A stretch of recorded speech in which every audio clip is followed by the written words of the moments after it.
ప్రెగ్నెన్సీలో వింటర్లో తీసుకోవాల్సిన 5 జాగ్రత్తల గురించి మాట్లాడుకుందాం.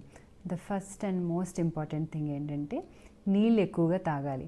అందరూ సమ్మర్లోనే డీహైడ్రేషన్ ఉంది అనుకుంటారు, కానీ వింటర్లో కూడా అంతే డీహైడ్రేషన్ ఉంటుంది. సో దాహం వేసినా వేయకపోయినా 2.5 లీటర్స్ కంటే ఎక్కువ లిక్విడ్స్ తీసుకోవాలి. గోరువెచ్చని నీళ్ళు కానీ, పాలు కానీ, సూప్స్ కానీ, లెమన్ వాటరు, కోకోనట్ వాటర్ లాంటివి ఏదైనా తీసుకోవాలి. కాఫీ, టీ, ఎయిరేటెడ్ డ్రింక్స్ లాంటివి అవాయిడ్ చేయాలి. నెంబర్ 2, స్కిన్ డ్రై అవ్వకుండా చూసుకోవాలి. గోరువెచ్చని నీళ్ళతో స్నానం చేసుకోవాలి.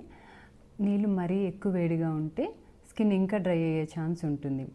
వింటర్ సోప్స్ అంటే డవ్ కానీ లేదు గ్లిసరిన్ బేస్డ్ సోప్స్, పియర్స్ లాంటివి, లిక్విడ్ బాడీ వాష్ అలాంటిది యూస్ చేస్తే డ్రైనెస్ తక్కువ ఉంటుంది.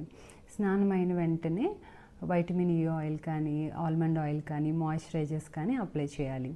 పర్ఫ్యూమ్ ప్రోడక్ట్స్ అవాయిడ్ చేస్తే మంచిది. నెంబర్ 3, ఫ్లూ వ్యాక్సిన్ వేయించుకోవాలి. వింటర్లో కోల్డ్ కాఫ్ అందరికీ వస్తూ ఉంటుంది. ప్రెగ్నెన్సీలో ఇమ్యూనిటీ తక్కువ ఉంటుంది కనుక సింపుల్ కోల్డ్ కూడా న్యూమోనియాగా చేంజ్ అవ్వచ్చు. సో రెగ్యులర్గా హ్యాండ్ వాష్ చేసుకోవాలి. ఫ్లూ వ్యాక్సిన్ అనేది ఎన్నో మంత్ ప్రెగ్నెన్సీ అయినా కూడా వేయించుకోవాలి, అది చాలా సేఫ్. నెంబర్ 4, డ్రెస్సెస్ లేయర్స్లా ఒకదానిపైన ఒకటి వేసుకోవాలి. కంఫర్టబుల్గా వెచ్చగా ఉండేలా చూసుకోవాలి. అవసరమైతే స్కార్ఫ్ కానీ మాస్క్ కానీ పెట్టుకోవాలి. నెంబర్ 5, యాక్టివ్గా ఉండాలి. వింటర్లో కాస్త బద్ధకంగా ఉంటుంది, అయినా కూడా టైంకి లేవాలి. మీ యాక్టివిటీస్ మీరే చేసుకోవాలి. చిన్న చిన్న ఎక్సర్సైజెస్ చేస్తే మంచిది.